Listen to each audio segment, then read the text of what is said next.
Welcome to one of the most disturbing cases ever documented in the history of Mississippi. Before we begin, I invite you to leave in the comments where you're watching from and the exact time you're listening to this narration. We're interested to know the places and times of day or night these documented accounts reach. The year was 1846, a time when the mighty Mississippi River carried not only commerce, but secrets, deep, dark secrets that would remain buried in the soil of Adams County for over a century. Our story begins on Magnolia Estate, one of the most prosperous plantations in Natchez, Mississippi. The estate sat upon a bluff overlooking the river, its white columns gleaming in the southern sun like bones bleached by time and shame. From the river boats passing below, it appeared as a vision of southern prosperity and gentility. But appearances, as this account will reveal, are often cultivated specifically to hide what lies beneath. Thomas Harrington was a respected man of society, a third-generation plantation owner whose name commanded respect in every drawing room from Natchez to New Orleans.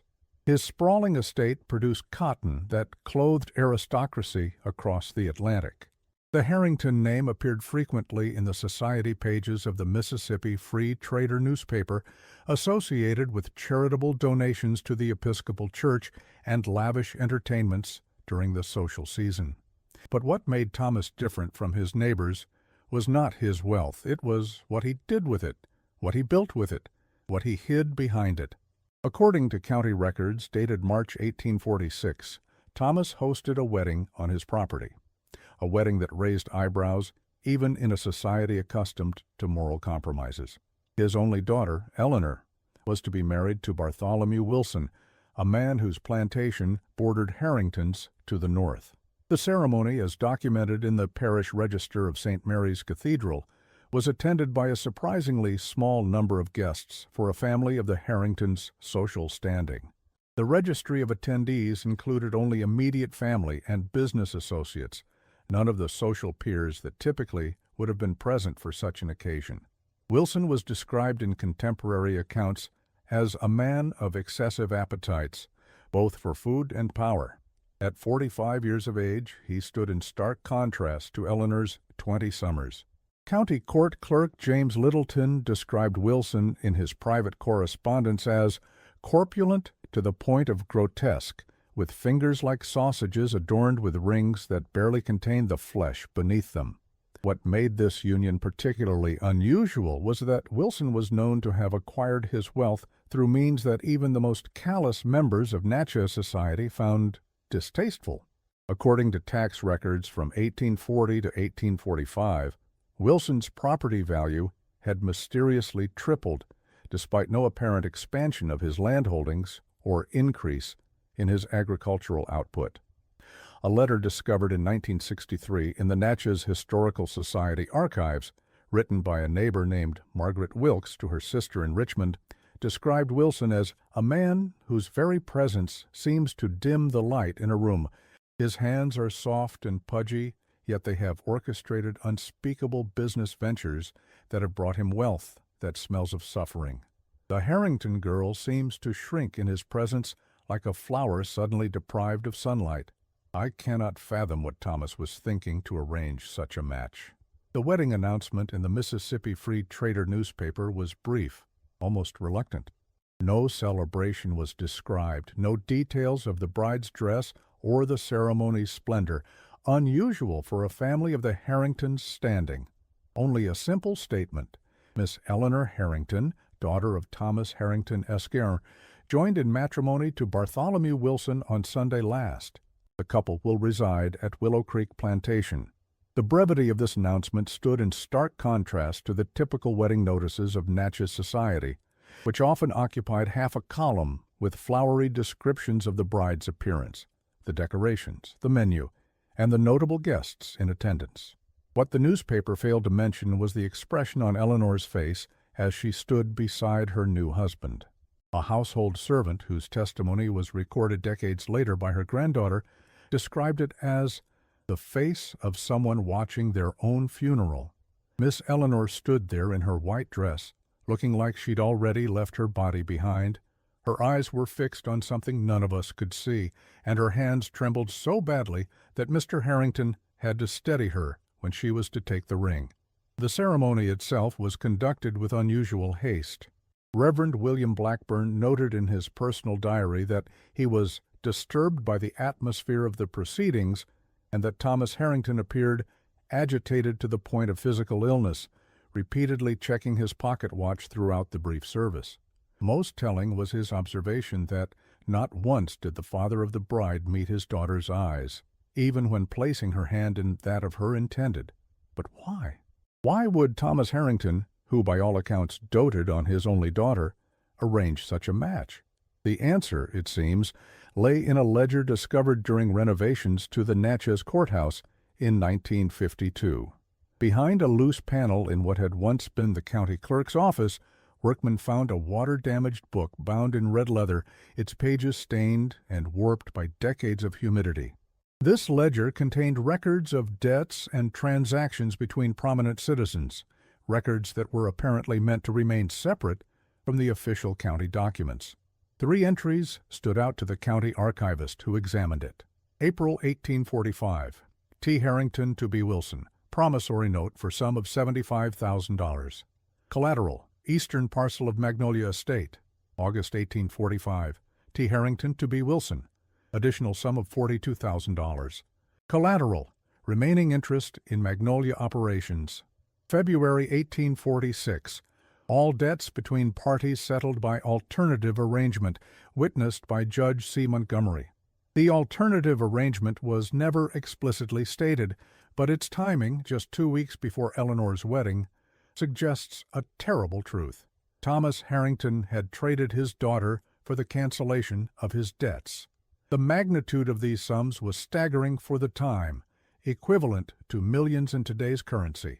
What could have driven a man like Harrington, whose plantation was one of the most productive in the county, to such financial ruin? What could drive a man to such desperation?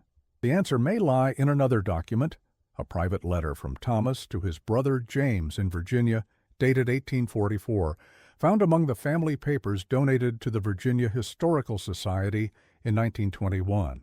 In this letter, Thomas references investments in the Western Territories that have proven ruinous and a gambling debt that grows like kudzu in summer.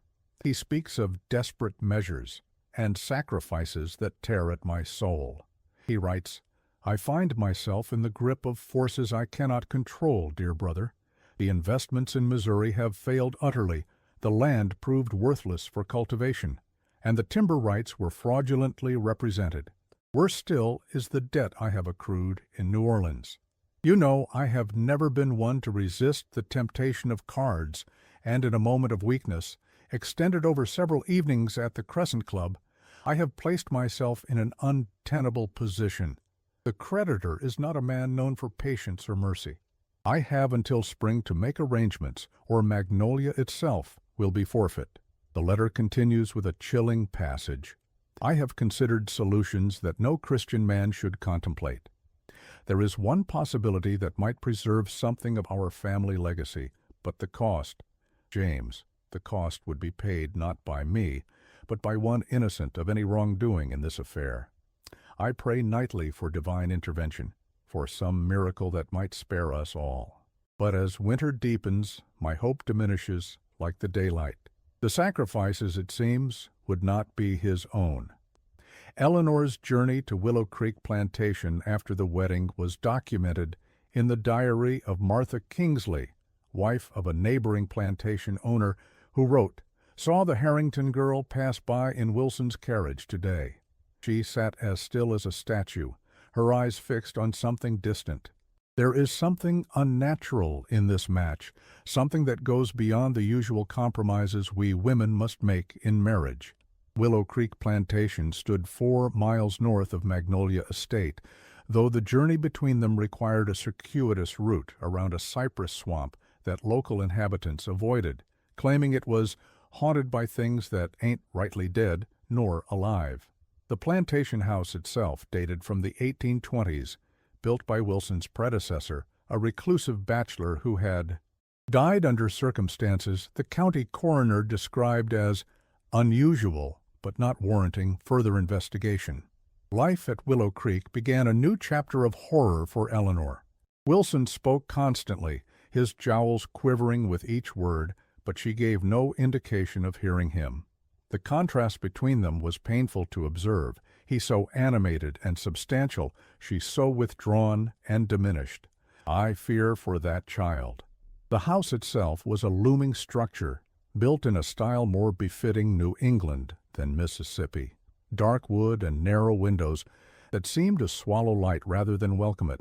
According to architectural surveys conducted in the 1920s, the house featured an unusual layout, with the master bedroom isolated from the rest of the living quarters by a long corridor that servants called the Whispering Hallway. This passage, lined with doors that opened into small, windowless rooms, was said to amplify sounds in strange ways, carrying whispers from one end to the other while somehow muffling normal conversation. Wilson's household staff, according to county census records, was unusually large for a plantation of its size. More curious was the high turnover. Few servants remained more than 6 months. Those who left never spoke of their time there, finding employment as far away as Memphis or New Orleans rather than at neighboring plantations. When questioned about their experiences at Willow Creek, they would change the subject or suddenly remember urgent business elsewhere. One former housemaid, interviewed in 1898 for an oral history project, would only say, "Some houses ain't meant for living. That's all I'll say on it. That's all I can say." In the months following the wedding, Thomas Harrington was seen frequently in Natchez, drinking heavily at establishments he had previously considered beneath his dignity. The proprietor of the River Bend Tavern recalled that the old gentleman would come in already half in his cups, take a corner table, and drink steadily until closing. Never caused trouble, but there was something troubling him sure enough. Sometimes he'd mutter to himself, names mostly, always ending with Eleanor, before he'd order another whiskey. According to tavern accounts from the period, he often spoke of making things right and bringing her home, but he never did. Whether prevented by shame, by threat from Wilson, or by some other constraint, Thomas Harrington never set foot on Willow Creek Plantation, never attempted to visit his daughter in her new home. A letter from Eleanor to her childhood friend, Catherine Davis, intercepted by Wilson but preserved among his papers, reads, "The house breathes, Kathy. At night the walls seem to inhale the darkness and exhale something worse.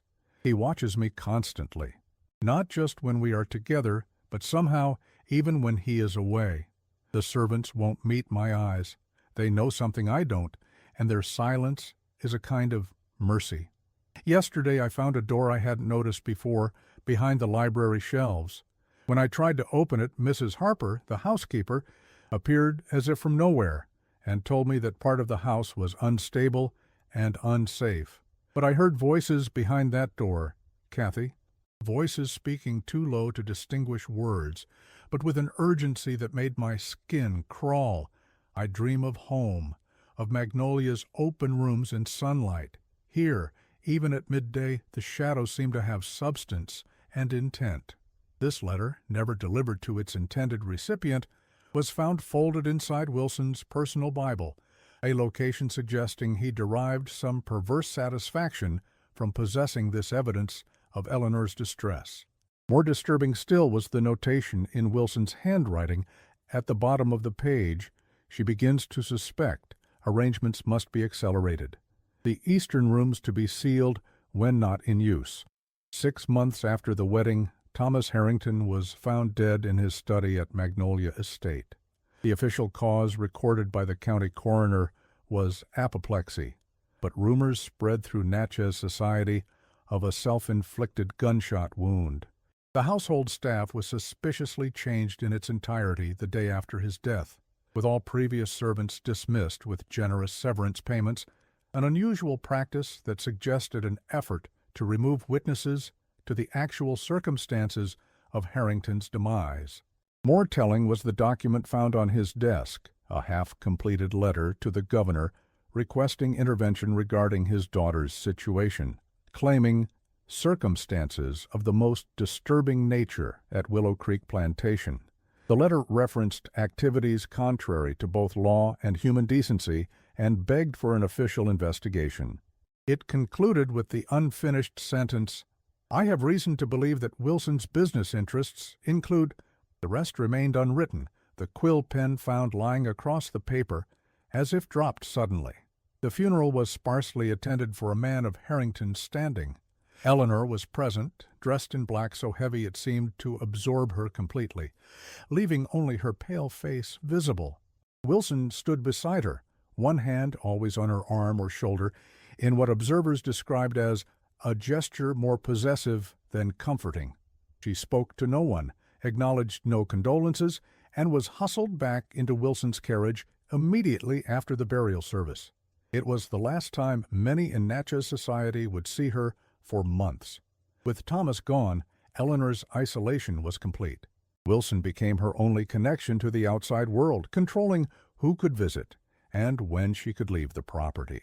According to delivery records from Natchez merchants, the orders for Willow Creek changed dramatically.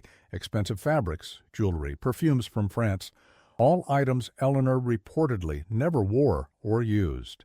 A dressmaker brought to the plantation to fit Eleanor for new gowns later confided to her sister that Mrs.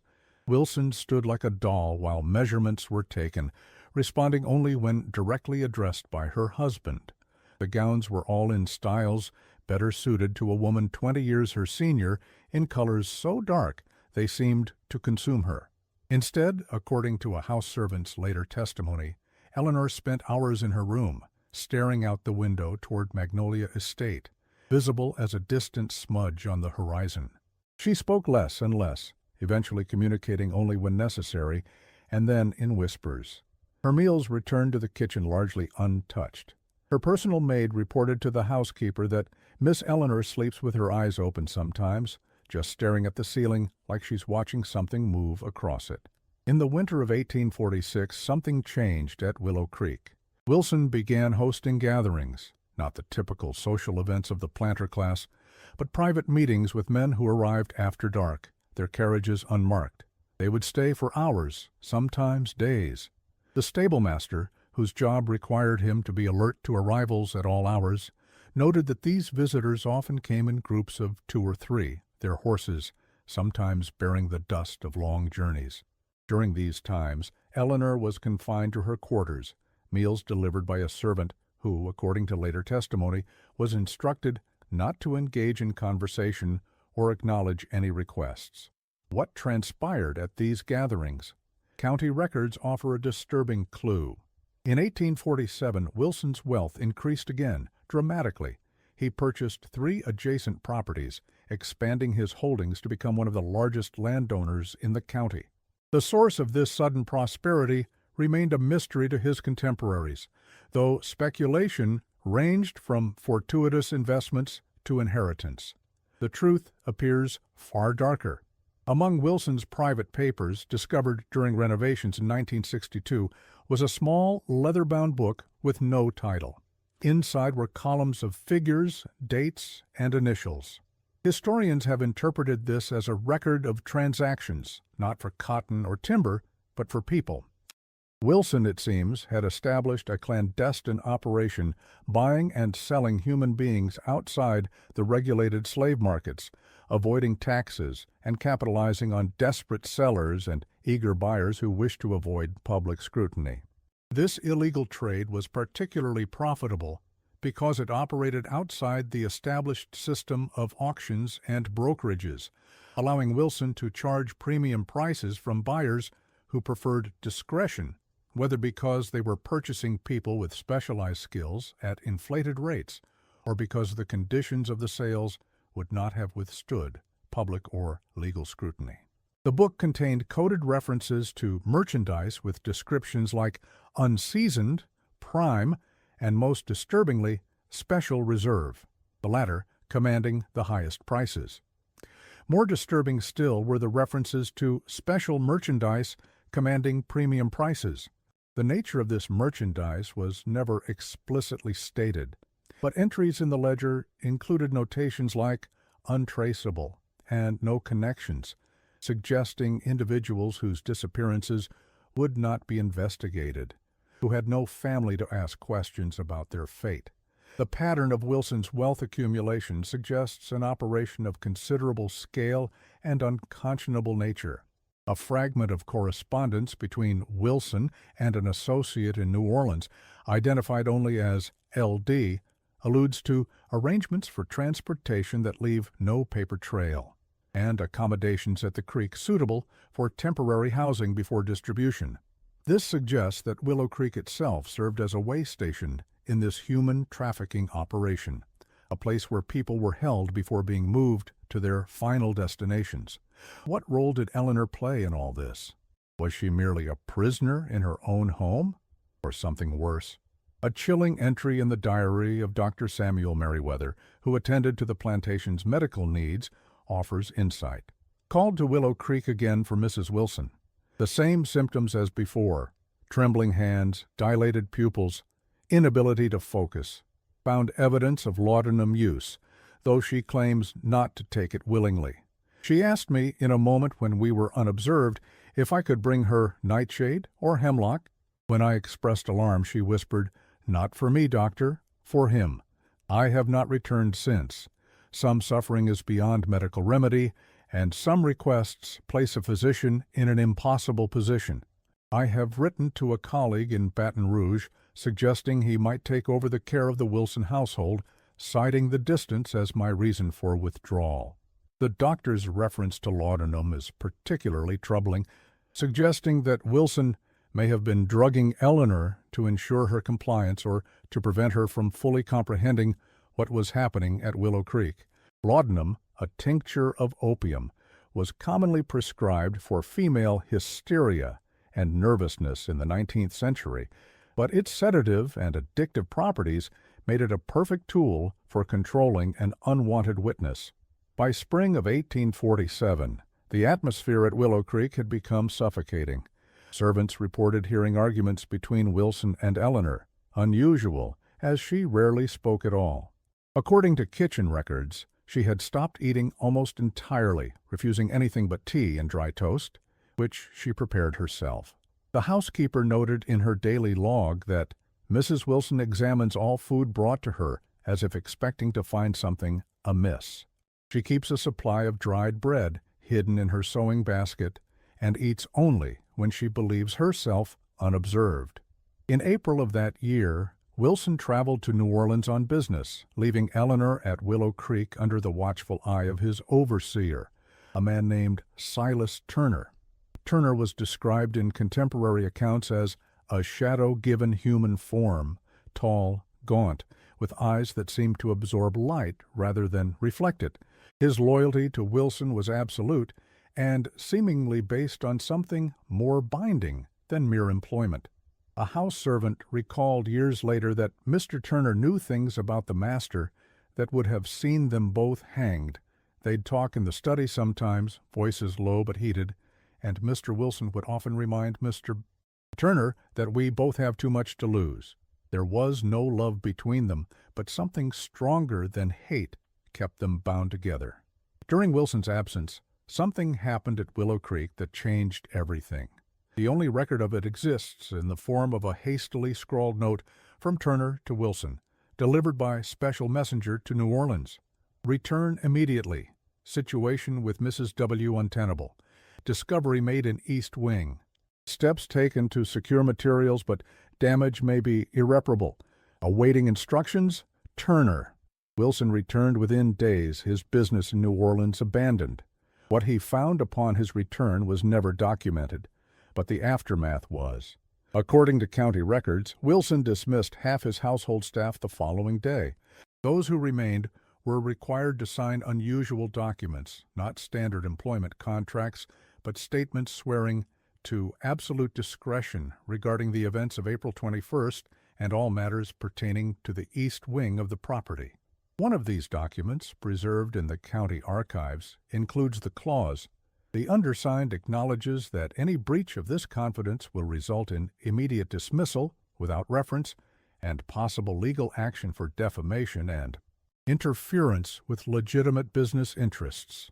More ominously, it concluded, the undersigned further acknowledges awareness that false rumors regarding the business operations of B. Wilson Eskirge may result in unforeseen harm to the source of such rumors. Eleanor was not seen outside the house for weeks afterward. When she did finally appear at a church service in Natchez in late May, observers noted a profound change. Martha Kingsley wrote in her diary, "The Harrington girl, Mrs. Wilson, I should say, sat 3 pews ahead of us today. I would not have recognized her had I passed her on the street.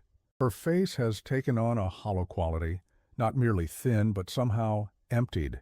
When the Reverend spoke of redemption, she smiled in a way that chilled me to the bone. It was not the smile of someone comforted by the promise of salvation, but of someone who has glimpsed what lies beyond it." After the service, I attempted to engage her in conversation, asking after her health. She regarded me with a strange intensity and said, "We are never as alone as we believe ourselves to be, Mrs. Kingsley. The walls of our lives are thinner than we think." Before I could respond, Wilson appeared at her side and led her away, his fingers visibly tight around her arm. What had Eleanor discovered in the East Wing? The answer may lie in the architectural anomalies of Willow Creek Plantation. When the property was surveyed in 1919 for historical preservation, engineers noted that the East Wing contained spaces unaccounted for in the exterior dimensions, suggesting hidden rooms or passages within the walls themselves. These spaces, accessible only through concealed entrances in Wilson's private study, would have been unknown to most inhabitants of the house, including Eleanor, until that April day in 1847. The contents of these hidden chambers were never officially documented. However, local legend, recorded by folklorist Henry Simmons in his 1928 collection Whispers Along the Mississippi, speaks of rooms where light was forbidden and ledgers that recorded the value of souls. If Wilson was indeed operating an illegal trading enterprise, these spaces may have contained evidence that would have destroyed him socially and legally, even in the morally compromised world of antebellum Mississippi. One account, attributed to a servant who fled Willow Creek after the events of April 1847, describes a room with no windows, where people were kept like animals, their worth measured by the sound of their voice, the strength of their backs, or the appeal of their faces. The account continues, "Some were bound for the big houses in New Orleans, others for places no decent person would speak of. The master kept records of them all, where they came from, where they went, how much they brought, and the mistress found these records and something worse besides." Eleanor's discovery, whatever its specific nature, marked a turning point. The power dynamic between her and Wilson shifted subtly. According to household accounts, she began to take meals with him again, even engaging in conversation. She appeared in Natchez more frequently, always at his side, saying little, but observing everything with those empty eyes that so disturbed Martha Kingsley. A shop assistant at a Natchez dry goods store later recalled an incident where Mrs. Wilson selected several items, handkerchiefs, ribbons, a small penknife, while her husband was engaged with the proprietor about a shipment of imported brandy. When he returned to her side, she was holding the knife, testing its edge against her thumb with a curious expression. Mr. Wilson took it from her hand and replaced it on the counter, saying they had plenty of cutlery at home. She smiled at him then, a smile that made him step back, though he tried to disguise the movement as reaching for his wallet. By summer's end, Wilson's business associates noted a change in him as well. At meetings in Natchez, he appeared distracted, drinking heavily and starting at small noises. His once immaculate appearance deteriorated, cravats askew, waistcoat stained.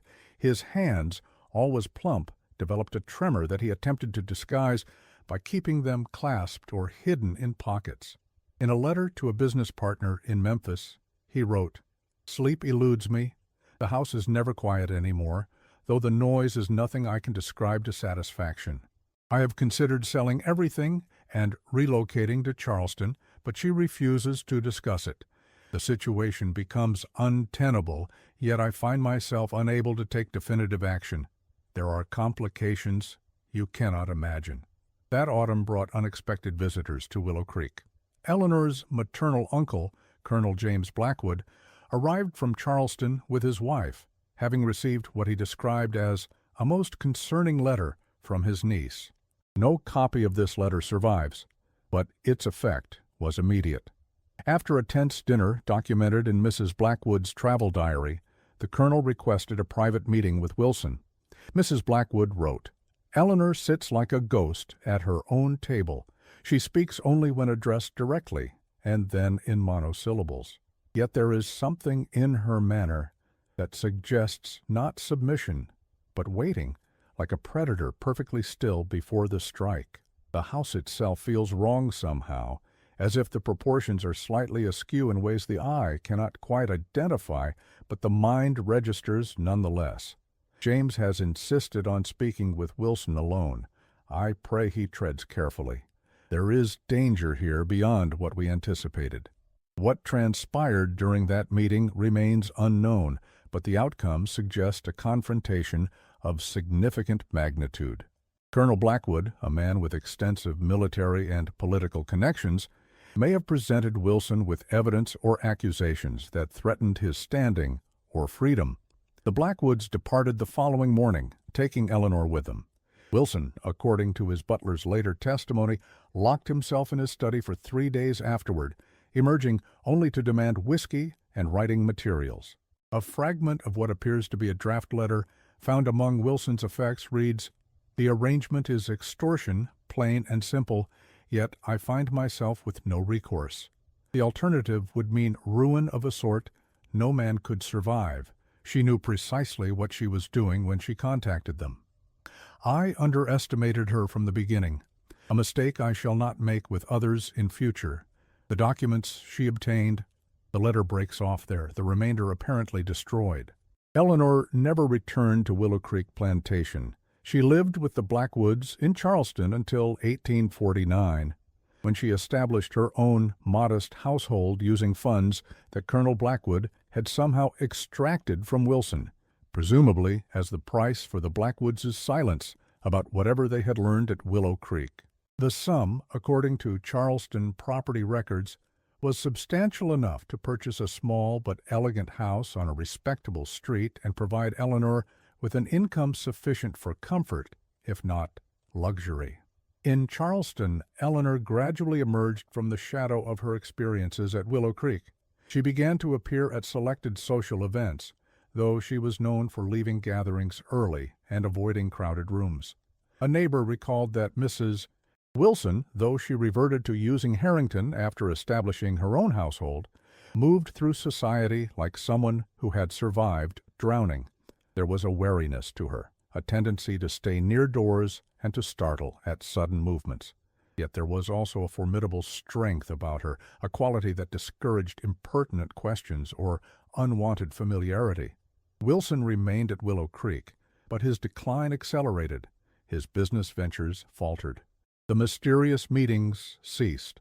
By 1850, county tax records show his property holdings had diminished considerably.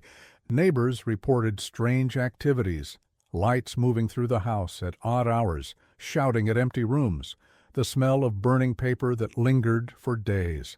A local physician, called to attend to Wilson in the summer of 1850, reported finding him in a state of nervous exhaustion bordering on madness.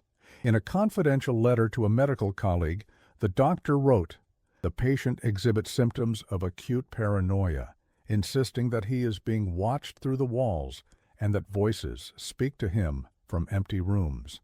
Physical symptoms include tremors, loss of appetite, and extreme sensitivity to light and sound. He maintains that his condition is the result of poisoning, though analysis of the household food and water sources reveals nothing unusual. Most disturbing is his insistence that his former wife has somehow infiltrated the house in his absence and remains hidden within it, emerging only when he is alone. I have prescribed laudanum for sleep and suggested a change of environment, advice he rejected vehemently. In the winter of 1851, during a particularly severe cold spell, Willow Creek Plantation burned to the ground. Wilson's body was recovered from his study, the room where he had first concealed the evidence of his true nature, and where that nature had finally consumed him. The official inquiry ruled the fire accidental, likely started by an unattended hearth. But rumors persisted that Wilson had set the blaze himself, unable to live with whatever haunted the corridors of Willow Creek, whether memories, guilt, or something more tangible. The stablemaster, one of the few staff members who had remained through Wilson's decline, told investigators he'd been burning papers for days, ledgers, letters, everything. Said he was erasing himself. The night of the fire, he sent us all away, even the house servants. Said he wanted privacy for once. I smelled the whiskey on him, saw the look in his eye. Some men reach a point where going on doesn't make sense anymore. I think he reached that point. Eleanor received news of Wilson's death while living in Charleston. Her reaction, recorded by her lady's companion, was simply to close the book she had been reading and say, "Some fires are necessary." She never spoke of Wilson or Willow Creek again. She lived a quiet life in Charleston until her death in 1892, never remarrying, dedicating herself to charitable work particularly focused on helping young women escape difficult circumstances. A profile in the Charleston Mercury in 1870 described her as a woman of remarkable composure and quiet dignity, whose philanthropic works demonstrate a profound understanding of life's darker possibilities and the importance of offering sanctuary to those in need of escape. The article noted that she had established a discreet fund for the transportation and resettlement of women in situations of distress, administered without publicity or acknowledgement. Her will, filed with the Charleston County Clerk, contained an unusual provision. A substantial sum was set aside for the purchase and demolition of any structure built on the former site of Willow Creek Plantation, should such construction ever occur. The trust established for this purpose was to remain active for 100 years after her death, with any remaining funds afterward to be donated to organizations dedicated to the protection of those unable to protect themselves. The executor of Eleanor's estate, Attorney William Carrington, wrote in a private memorandum, "Mrs. Harrington, as she preferred to be called in her later years, was most insistent about the Willow Creek provision. When I suggested that such a specific restriction might prove difficult to enforce over time, she fixed me with a stare that, I confess, chilled me somewhat and said, 'Some ground is poisoned beyond redemption, Mr. Carrington. What happened there must never happen again.'" She would not elaborate further, but the intensity of her conviction was such that I did not press the matter. In 1956, during construction of a state highway near the former site of Willow Creek, workers excavating for a bridge support discovered a sealed brick chamber approximately 20 feet below ground level. Inside were artifacts that shed disturbing light on Bartholomew Wilson's operations: manacles of unusual design, ledgers recording transactions in a numeric code, and, most disturbingly, a collection of small personal items apparently taken as tokens: hair ribbons, lockets, pocket watches, each tagged with initials and dates. The site engineer, Howard Delaney, recorded in his daily log, "Discovery of subterranean chamber halts work on northeast support. Contents suggest historical significance of a disturbing nature. State Historical Commission notified, awaiting instructions. Crew instructed to maintain silence regarding find. Some of the men refusing to return to the excavation, citing bad feelings and something not right about that hole. Difficult to dismiss their concerns given the nature of artifacts recovered.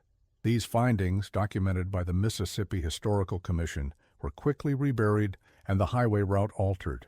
The official explanation cited unstable soil conditions, but internal memoranda referenced discoveries of a sensitive historical nature best left undisturbed. The artifacts themselves were cataloged but never publicly displayed, stored instead in a restricted section of the state archives with access limited to authorized historical researchers. One such researcher, Dr. Elizabeth Holcomb of Tulane University, gained access to the collection in 1967 as part of a broader study on antebellum economic practices. Her notes, later donated to the university library, include the observation: the Wilson ledgers represent something beyond the already immoral institution of slavery as practiced openly. The coded entries, when partially deciphered, suggest an operation dealing in forced prostitution, specialized domestic servants selected for appearance rather than skill, and other forms of human exploitation too odious to detail here. Most disturbing is the systematic nature of the enterprise, the meticulous record-keeping, and the evidence of connections to respectable households throughout the region. One entry references special order for BH, New Orleans with a price 5 times the highest amount for conventional transactions. The initials correspond to a prominent judge in that city during the period in question. What Eleanor discovered in the east wing of Willow Creek that April day in 1847 will never be known with certainty, but whatever horrors lay hidden behind those walls, they were sufficient to give her, a woman with virtually no power in her society, leverage against a man who had purchased her like property.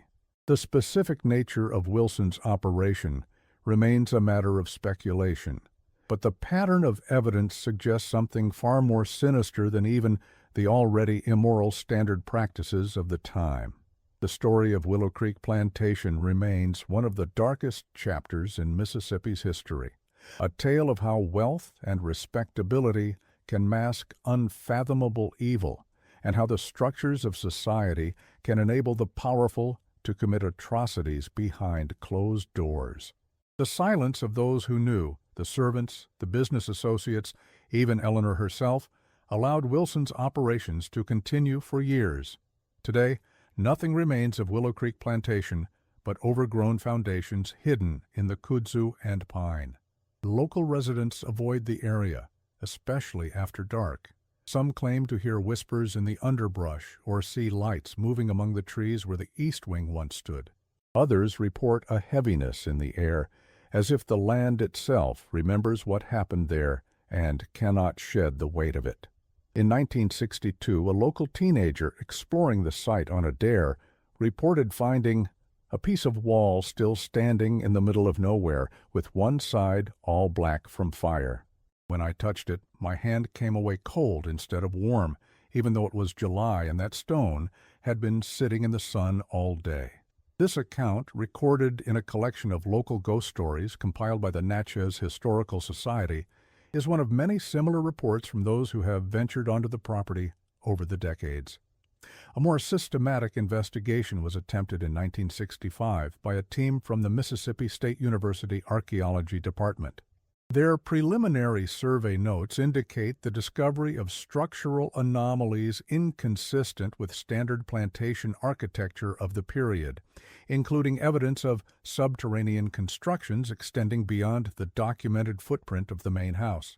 The project was abruptly terminated after 2 weeks, however, with the official report citing budgetary constraints and logistical challenges. Unofficial accounts suggest that several team members experienced unexplained equipment failures, persistent nightmares, and in one case, a researcher awakened in her tent to find herself writing in a notebook in handwriting, not her own. Perhaps the most disturbing aspect of this story is not what we know, but what remains hidden. For every Willow Creek whose secrets eventually came to light, how many others existed whose horrors remained buried? How many Eleanor Harringtons were sacrificed to pay debts or secure alliances? And how many Bartholomew Wilsons operated in plain sight, their true natures concealed behind the veneer of respectability that wealth provided? The historical record contains tantalizing hints of other operations similar to Wilson's. A series of letters between a Natchez banker and clients in New Orleans references specialty procurement services and discrete arrangements for particular requirements. Tax records show unexplained wealth accumulation by individuals with no obvious source of income. Court documents occasionally allude to charges dismissed under mysterious circumstances, with records sealed by judicial order.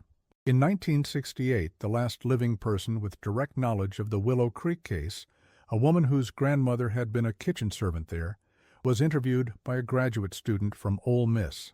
Amelia Jackson, then 93 years old, had been a child when her grandmother told her stories about the plantation. When asked what she remembered of her grandmother's accounts about the plantation, the elderly woman fell silent for nearly a full minute. Finally, she said simply, "Some things, once spoken, take root in the mind and grow there like poison. My grandmother took most of her knowledge to the grave. I will do the same with what little she told me." Some silences are merciful. Pressed for any detail she could share, Ms. Jackson eventually said, "I remember only one thing clear enough to repeat. My grandmother said that the mistress, Miss Eleanor, found something in that house that changed her. Not just papers or ledgers, though those were part of it. She found people hidden away. And that knowledge gave her power over the master, because even in those days, what he was doing there wasn't something that could be explained away if it came to light." The tape recording of that interview was archived at the university library. In 1969, it was reported missing from the collection. It has never been found. The graduate student who conducted the interview, Martin Calloway, abandoned his thesis on undocumented economic activities in antebellum Mississippi shortly thereafter, changing his focus to agricultural practices in the early 20th century. When contacted years later about the Willow Creek research, he claimed to have no recollection of the interview or the subject matter. The site where Willow Creek once stood remains undeveloped to this day. Eleanor Harrington's bequest has been faithfully executed by generations of Charleston attorneys purchasing and preserving the land whenever development has been proposed. The current trustee of the fund, when contacted for this account, would only say, "Some wounds in the landscape should not be reopened. Some ground is best left unbroken. The trust continues to fulfill its purpose, and we see no reason to elaborate on matters that have long been put to rest." In 1974, a developer attempted to purchase the land for a housing development, apparently unaware of its history. Shortly after soil testing began, the project was abandoned. The developer, Jacob Mercer, refused to discuss the reasons for his withdrawal when approached by local journalists. His company filed for bankruptcy the following year. A former employee later claimed that Mercer had become obsessed with something found during the survey, spending hours looking at soil samples under a microscope and making extensive notes that he kept locked in his desk. These notes disappeared after his death in 1980, reportedly removed by an unidentified woman who visited his widow and claimed the papers were family documents that should return home. In the archives of the Charleston Historical Society, among the papers donated by descendants of the Blackwood family, researchers in 1992 discovered a sealed envelope marked E.H., personal account, not for publication. Inside was a single page of what appeared to be a journal entry in Eleanor's handwriting, dated October 1847, shortly after her arrival in Charleston. The entry reads, "I cannot speak of what I saw in the East Wing, not to Uncle James, not to Aunt Margaret, not even to this paper. Some knowledge is a burden that cannot be shared without spreading its corruption. I dream of it still, the hidden doors, the muffled sounds, the ledgers with their neat columns measuring human worth in dollars and cents. And worse than what I saw was what I understood in that moment, that the world is not as we pretend it to be, that beneath the surface of polite society lies a network of unimaginable cruelty, that men like B are not aberrations, but merely more visible manifestations of a darkness that runs through everything." The entry continues, "I have secured my freedom at a cost I never intended to pay, complicity through silence. The knowledge I possess would destroy B.R., but would also implicate others whose names appear in his books, men of standing whose exposure would create a scandal beyond containing. Uncle James believes our arrangement is the best possible outcome. B neutralized, his operation dismantled. my independence secured. Perhaps he is right. Perhaps this controlled burning is better than a wildfire that would consume the guilty and innocent alike. But I wonder if there will come a time when my silence feels less like prudence and more like partnership in evil. In 1995, an anthropology professor from the University of Mississippi proposed a new investigation of the Willow Creek site using ground-penetrating radar and other non-invasive techniques. The project received initial approval from state authorities, but permission was mysteriously revoked just days before work was to begin. Internal memoranda obtained through Freedom of Information requests cite concerns raised by preservation interests and potential legal complications regarding ownership and access rights. The professor's subsequent appeals were denied, and the proposal was permanently shelved. Local folklore continues to accrue around the Willow Creek site. Residents of nearby communities tell stories of strange lights, unexplained sounds, and a pervasive sense of being watched when passing the property. These accounts follow a pattern common to many sites associated with historical trauma, a kind of cultural memory encoded in ghost stories and cautionary tales. Yet the persistence and consistency of these reports across generations suggest something more than mere superstition. A local pastor, interviewed for a regional oral history project in 2001, offered this perspective. People say that land is haunted, but I don't believe in ghosts the way most folks think of them. What lingers there is the memory of suffering, the echo of evil done and endured. The Bible tells us that the very land can be defiled by the actions of men, that it cries out for justice when innocent blood is spilled upon it. That's what people feel when they pass by that place, not supernatural visitations, but the natural consequence of terrible deeds.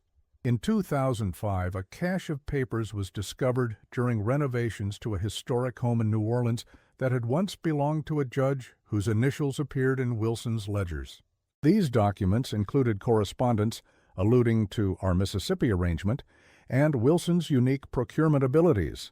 Most significant was a letter dated January 1847, in which the judge expressed concern about rumors of marital discord at Willow Creek and warned that any disruption to our established channels would prove most inconvenient for all concerned. The letter concluded with the ominous suggestion that if the new Mrs. Wilson proves problematic, there are methods of ensuring compliance or arranging for her silence. These papers, now held in a private collection, provide further evidence of the extensive network that supported Wilson's operations, a network that included not just businessmen, but legal authorities who might otherwise have investigated his activities. They also confirm Eleanor's suggestion that exposure of Wilson would have implicated others whose names appear in his books, men whose social and political standing provided an additional layer of protection for the enterprise. In 2010, a historian specializing in women's experiences in the antebellum South published an analysis of Eleanor's life after Willow Creek, drawing on Charleston social registers, charity records, and personal correspondence. The portrait that emerges is of a woman who transformed her own trauma into a mission to prevent others from suffering similar fates. The charitable foundation she established, though never bearing her name, provided assistance to hundreds of women over its 4 decades of operation, offering financial support, safe housing, and, when necessary, transportation to distant cities, where they could begin new lives free from whatever circumstances they were fleeing. The historian, Dr. Rebecca Thornton, wrote, "Eleanor Harrington's response to her ordeal represents a form of resistance rarely acknowledged in historical accounts of the period.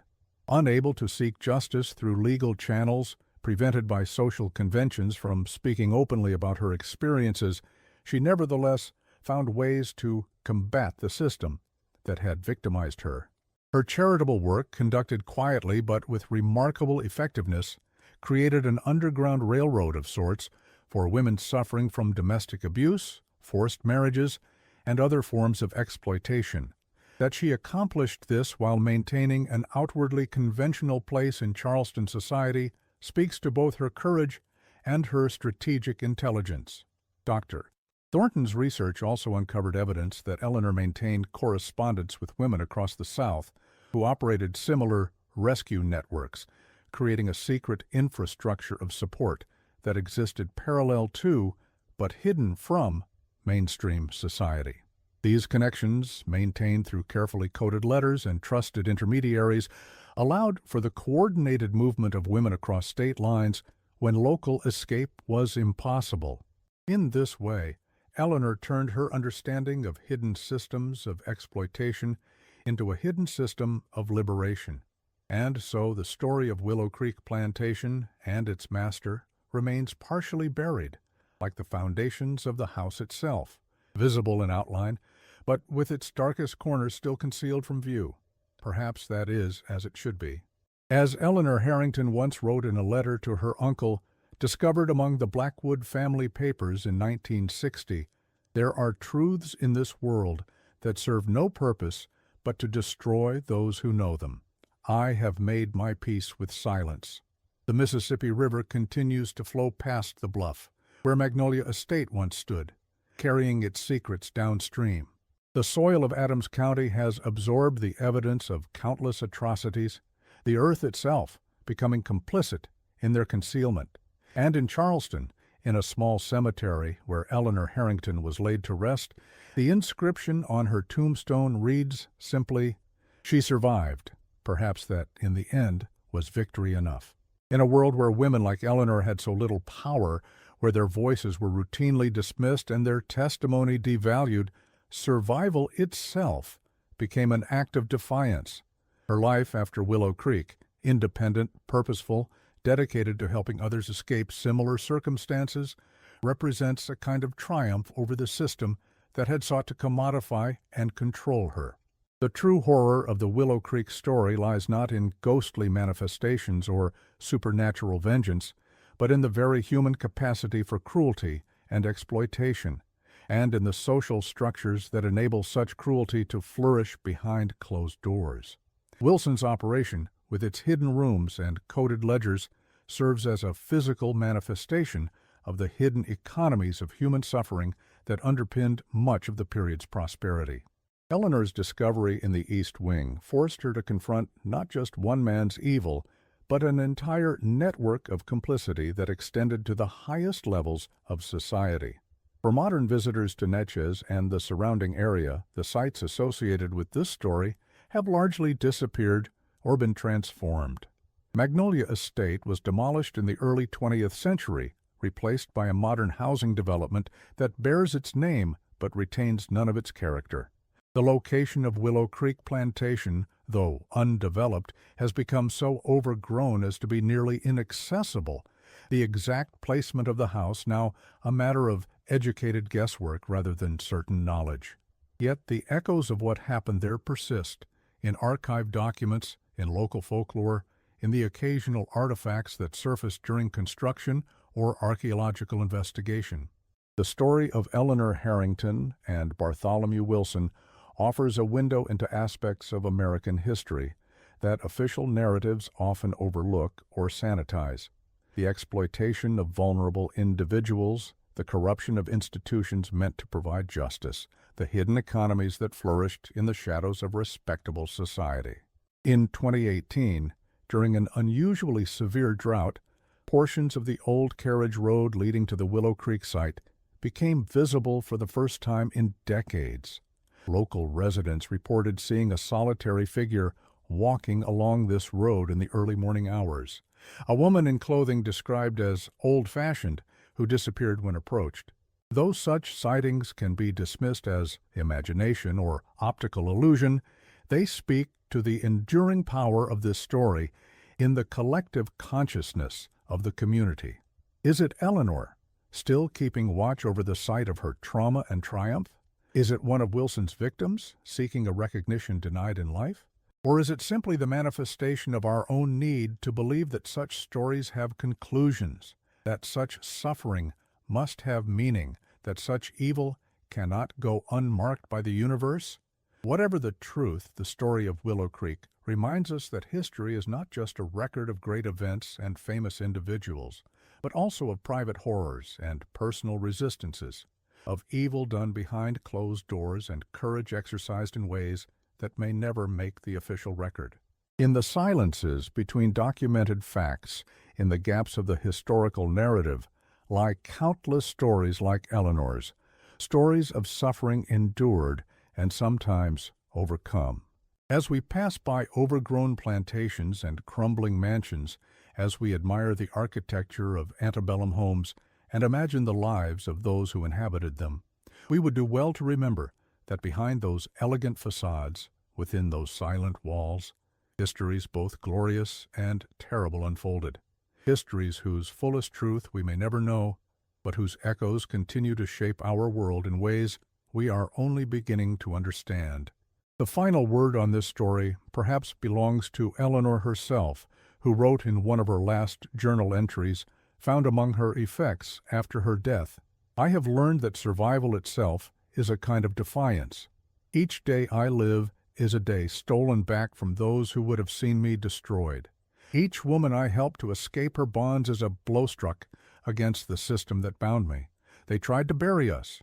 They did not know we were seeds."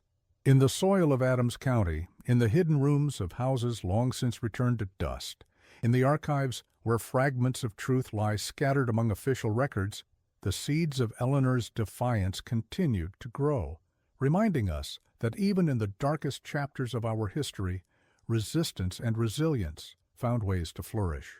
And if, while driving along the quiet roads near Natchez, you happen to pass an overgrown path leading into the woods, a path where nothing seems to grow despite the lush vegetation surrounding it, perhaps it is better to continue on your way.